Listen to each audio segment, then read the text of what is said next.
Час дня, время новостей на АТР. Вы смотрите «Заман», 19 декабря, 1391 день аннексии Крыма. В студии Искандер Меметов. На 15 тысяч рублей оштрафовал оккупационный суд в Джанкое Аблямита Зияддинова и Эдера Зикирьяева, участников одиночных пикетов 14 октября. На сегодня оккупанты назначили 7 судебных заседаний. Их перенесли со вчерашнего дня. Вчера суды не успели рассмотреть все 75 дел. Сегодня 5 дел рассмотрят в Джанкое, еще 2 в Симферополе. На суд не пустили свидетелей, не было удовлетворено практически ни одно наше ходатайство.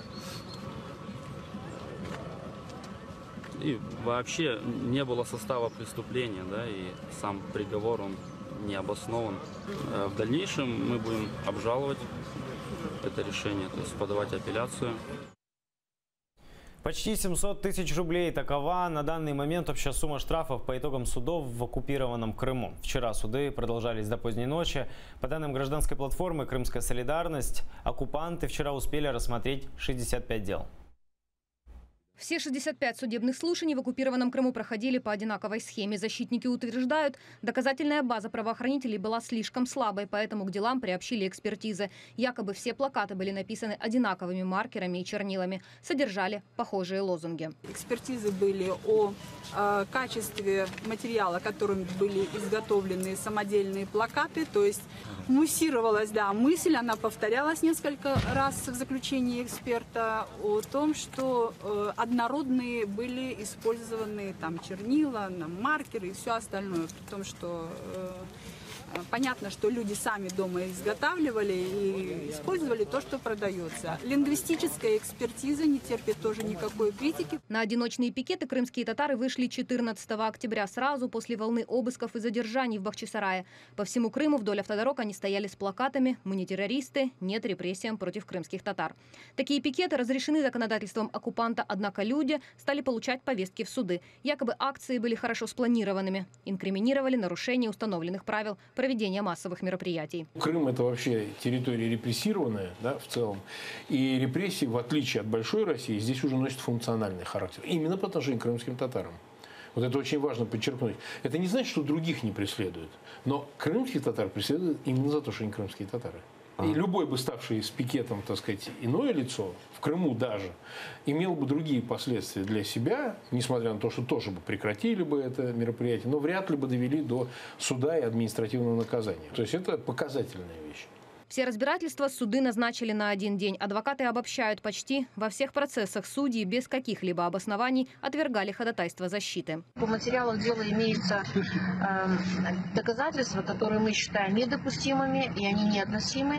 Мы, когда заявляем ходатайство о том, чтобы они были исключены, в силу того, что они не являются доказательствами, суды отказывают в удовлетворении данных ходатайств. Ни одного обвиняемого по делу одиночных пикетов оккупационные суды не оправдали. Риана Алиева, Заман, АТР. Акцию солидарности с участниками крымских одиночных пикетов накануне провели в Санкт-Петербурге и Москве. На такие же пикеты россияне вышли в рамках ежемесячной стратегии 18, сообщила активистка Вера Лаврешина. Люди держали в руках украинскую символику и плакаты с призывами освободить политзаключенных. Бессрочную акцию «Стратегия 18» активисты из Санкт-Петербурга и Москвы проводят ежемесячно 18 числа в честь дня депортации крымских татар 18 мая 1944 года. Цель – рассказать россиянам о нарушении прав и свобод людей в Крыму. Стремятся дискредитировать крымско-татарский народ как экстремистов и террористов. И мы выражаем свою солидарность крымским татарам, и мы уверены, что они победят в этой борьбе. Судьбоносный день для Крыма и Украины. Сегодня Генассамблея ООН проголосует за резолюцию, призывающую прекратить нарушения прав человека в Крыму. Проект документа согласовали более месяца назад, 14 ноября, в Нью-Йорке на заседании 3-го комитета Генеральной Ассамблеи. В документе содержатся требования к России выполнить рекомендации Международного суда ООН по отмене запрета Меджлиса крымско-татарского народа в Крыму, а также обеспечить обучение на украинском и крымско-татарском языках. Поддержать резолюцию по правам человека в Крыму уже призвало международное сообщество Великобритании. Об этом сообщается на официальной странице в Твиттер посольства Великобритании в Украине. Генассамблея ООН проголосует за резолюцию, призывающую прекратить нарушение прав человека в Крыму. Великобритания заявляет, мы должны держать курс на поддержку Украины. Крымско-татарская общественность и представители Меджлиса на важное голосование не поехали. Впрочем, уверяют, резолюция в первую очередь учитывает требования крымских татар на оккупированном полуострове. Представители Меджлиса принимали активное участие в разработке проекта документа и уверены, международная общественность поддержит людей, которые сейчас находятся в оккупации. Надеются на принятие резолюции в Комитете по иностранным делам украинского парламента. По словам его председателя Анны Габко, документ такого уровня усилит давление на Кремль по выполнению международных обязательств. Як би Росія поки що не мала можливості ігнорувати подібні резолюції, але кожна з таких резолюцій, вона свою роль відіграє. Вона закріплює ті параметри, які можливі ще для поведінки Росії. Вона зберігає змобілізованість міжнародної спільноти щодо протидії агресії Росії. Скажімо, вона допомагає утримувати санкції. Ця резолюція, вона допоможе посилити додатковий тиск на виконання, зокрема Росією, тих зобов'язань, як виконання запобіжних заходів, які вже Україна виграла в процесі розгляду справи, як зобов'язання відновити діяльність Меджлісу і інших органів, інституцій кримської татари, також повернення української мови в освітні навчальні заклади на території Криму. Несмотря на сильное давление со стороны России, у Украины есть шансы добиться принятия резолюции по Крыму. Так считает Амила Ташева, координатор общественной инициативы «Крымсос». Правозащитница уверена, принятие документа будет иметь огромное значение для Украины и деоккупации полуострова. Російська влада, вона дуже тисне і активно проводить, в тому числі лобійську роботу таку у стінках Організації Об'єднаних Націй. Але я думаю, що все ж таки резолюція буде прийнята. Якщо говорити про результати, які вона матиме загалом, то будь-яка резолюція, яка приймається або Організацією Об'єднаних Націй, або приймається на рівні Європейського парламенту, Ради Європи, вона є дуже важливою в подальшому для того, щоб доказувати на міжнародному рівні приналежність Криму до української держави.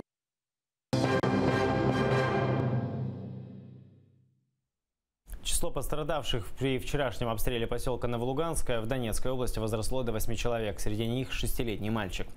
Вечером боевики из Горловки применяли реактивную систему залпового огня «Град». Военные сообщают о нескольких пакетах реактивных снарядов, в каждом из них по 40 боеприпасов. Также сообщалось о том, что среди гражданского населения есть жертвы. Сейчас штаб АТО подтверждает, и ранения гражданских, 8 человек доставлены в больницу. Вражеский обстрел велся специально по населенным пунктам. Разрушены более 30 домов, среди них школа, детский сад и фельдшерский пункт. Председатель военно-гражданской администрации Донецкой области Павел Жибровский сообщает, что местные жители опасаются повторного удара боевиков. Прошлую ночь они переждали в укрытиях. Ничто не забыто. Приморский суд Одессы решил содержать под стражей мужчину, который был активным участником так называемой крымской самообороны в 2014 году. Прокуратура Автономной Республики Крым считает, что как участник вооруженного формирования он способствовал иностранному государству нарушить границы и вел подрывную деятельность на территории Украины. Ему инкриминируют агитацию за отделение полуострова от Украины и захват административных зданий в Крыму. На прошлой неделе мужчину арестовали в Днепре. Теперь он будет сидеть в Одесском СИЗО до окончания расследования.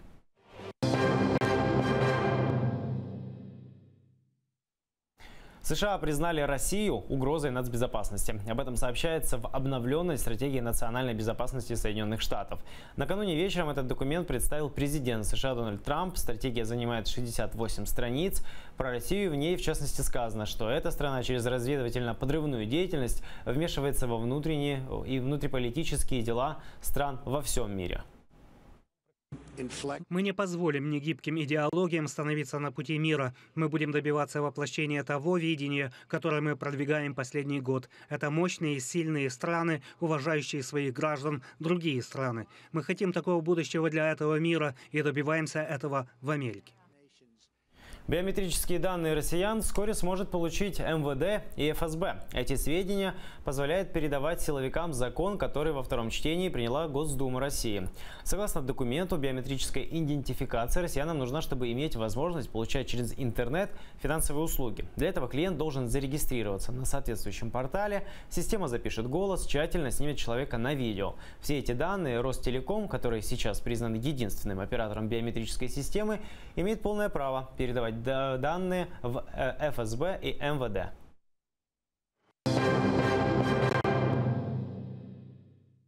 Член Меджлиса крымско-татарского народа Реза Шевкиев через суд добился признания факта своего вынужденного переселения. Печерский суд столицы постановил: причиной выезда с полуострова – российская агрессия и оккупация. Такое решение, говорят правозащитники, станет в будущем еще одним доказательством противоправных действий России на полуострове в международных судах. Оккупационные власти Крыма вынудили Резу Шевкиева переехать на материковую Украину в феврале 2015-го. В Крыму член Меджлиса оставил все, что имел – дом и родных. Даже не смог проводить в последний путь отца. Стремились наши предки после депортации. И вот я оказался на материковой части. Мы это не можем простить и забыть. И в судебном порядке будем оспаривать вплоть до международных судов. Печерский райсуд Киева официально признал переселение Резы Шевкиева вынужденное. Оно произошло вследствие вооруженной агрессии России против Украины и оккупации полуострова. Признание судом этого факта Реза Шевкиев называет очередным доказательством российской аннексии. Андрей Сенченко утверждает, документировать такие факты очень важно. Одна из главных задач Украины – в конце концов заставить Россию заплатить за все ее преступления на оккупированной территории. Очень важно, что мы соблюли все процедуры. То есть ни одно заседание не проходило без наличия подтверждения, что Российская Федерация уведомлена, что они получили все документы, заявления Резы Шевкиева, так сказать, все приложения к нему и так далее. Мы дальше работаем над арестом российских активов на территории Украины и за рубежом. Сейчас, говорит Андрей Сенченко, правозащитники занимаются 20 подобными делами. Дарина Иванютенко, Никита Проскурин, Заман, АТР. Прокуратура Крыма создала электронную форму для анонимных сообщений крымчан о фактах нарушения прав человека. Там поясняют, анонимность позволит защитить граждан от преследований оккупационными властями на полуострове, а с другой стороны, в Киеве будет больше информации о преступлениях России в Крыму.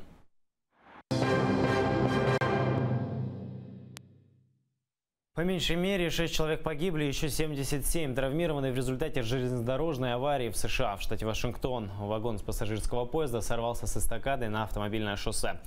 Есть пострадавшие как среди пассажиров поезда, так и среди людей, которые ехали в автомобилях. Всего в поезде было 78 пассажиров и 5 членов экипажа. Этот скоростной поезд по маршруту Сиэтл-Портленд шел впервые.